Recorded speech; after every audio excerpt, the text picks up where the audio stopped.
Esse, Evaldo, eu sou favorável à pena de morte também. Olha, nós vamos falar agora com o repórter Carlos Henrique Costa, que está ao vivo na Secretaria de Segurança Pública, vai trazer informações sobre a prisão desses marginais, desses bandidos que foram aí para executar esse soldado. Vamos aqui, cadê o Carlos? Carlos, boa tarde. O que é que você colheu de informações aí em relação a esse caso? Boa tarde.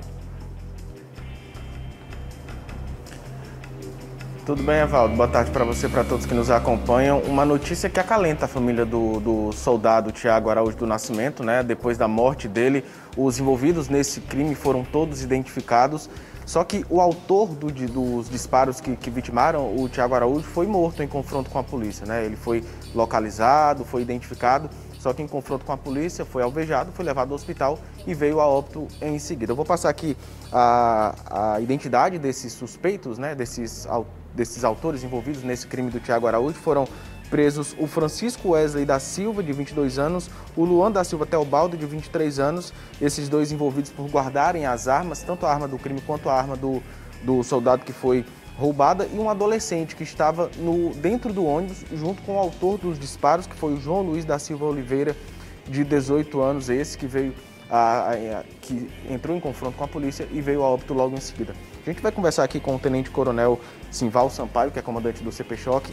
Queria que o senhor falasse primeiro como é que foi toda essa operação. 5 horas depois do crime, do assassinato, essas pessoas foram identificadas e presas, né, Coronel? Boa tarde. Boa tarde. Ontem, depois de a gente tomar conhecimento, né, do fato lamentável que envolveu o policial T. Araújo, equipes do BOP e do BEP se deslocaram até os limites do município de Cascavel e Beberibe, onde passaram a diligenciar. De pronto, equipes da Subagência de Inteligência do Batalhão BEP conseguiu algumas informações de que provavelmente os autores seriam do município de Aracati. Então, também com a ajuda da população, com outras denúncias, porque o fato envolve, realmente é um fato grave, a população realmente se envolve quando há o conhecimento, as equipes se deslocaram a Aracati, onde conseguiram efetivar a prisão de um. Esse primeiro, que era o Wesley, estava com um revólver, que foi o revólver efetivamente usado na prática criminosa no interior do coletivo. Depois desse Wesley preso, e aí identificou-se mais outros autores, e aí partiu-se a prisão do segundo, que já guardava, não havia participado da ação, mas já guardava o armamento do policial militar que havia sido subtraído com violência. Então, depois desses dois presos, partiu-se a uma equipe do BOP, realizou a apreensão de um menor que havia participado efetivamente, havia entrado efetivamente no interior do coletivo. E com esses três inicialmente identificados e presos e apreendidos, passou-se a buscar o quarto homem, que era realmente a pessoa que havia efetuado os disparos contra o policial militar no interior do coletivo. Então, buscou-se num determinado bairro chamado Urbe, ele saiu pulando umas casas e num determinado momento ele entrou numa determinada casa e fez uma pessoa lá, um adolescente, como refém. Esse adolescente conseguiu se desvencilhar dele e aí no confronto com equipes ele resolveu, a exemplo da violência que havia praticado contra o policial militar no interior do coletivo, ele também resolveu praticar da mesma violência contra a equipe da polícia militar devidamente identificada e tentou prendê-lo. Então houve esse confronto judicial, ele foi socorrido até um hospital e veio a óbito em decorrência do confronto. É interessante a gente explicar para o nosso telespectador que esses homens já têm uma ficha criminal, já são conhecidos pela prática de assalto, pela prática de crimes. Um deles, inclusive, tinha o apelido de Beberibe, por realizar a prática criminosa naquela região, né? Exatamente. Embora residindo em Aracati, ele tinha a alcunha de Beberibe, porque era conhecido por transitar bem no município de Beberibe. As investigações continuam, Evaldo, Márcio e amigos, para saber se ainda tem alguém envolvido, né? A princípio, todos os envolvidos foram detidos, mas as investigações continuam, Tenente. E aí é interessante a gente falar também da força que o Estado emprega para resolver crimes que envolvem agentes da segurança pública, né? E foi isso falado aqui pelo secretário de Segurança Pública e por todos os presentes na entrevista coletiva, né? Exatamente, porque a violência praticada contra um membro da segurança pública é uma violência contra o Estado. É uma violência contra a ordem, é uma violência contra todo esse arcabouço, inclusive jurídico, que existe, que protege o cidadão, protege a todos. Então, quando se pratica um crime contra uma dessas pessoas que pretende efetivamente proteger o cidadão, aí o Estado empenhou muito esforço, muitas tropas, a fim de que se desse, como foi dado, a resposta necessária. Tenente Coronel Simval Sampaio, comandante do CP Choque. E aí, Evaldo, a resposta da polícia a esse ato criminoso, a esse ato covarde, como a gente pôde observar nas imagens, é um ato realmente extremamente covarde.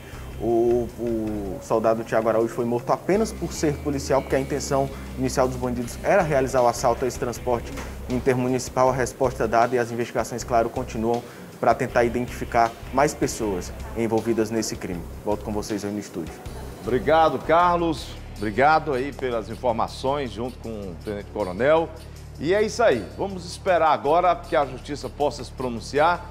Porque, cara, diante de um caso desse, olha, nós temos muitas denúncias, Márcio, de elementos que vêm agindo nesses ônibus intermunicipais, infelizmente atacando cidadãos de bem, pessoas que estão viajando aí para as suas cidades, para outras localidades, aqui na região metropolitana, Topics, que estão sendo atacadas, vários pontos aqui da nossa capital. É importante que se faça um trabalho de inteligência para descobrir esses vermes, esses protozoários que vêm atacando cidadãos e que não aconteça mais que nesse jeito aí, do jeito que fizeram aí com esse soldado, crueldade imensa por parte desses vagabundos e tem uma ruma de gente para proteger uns vagabundos desses.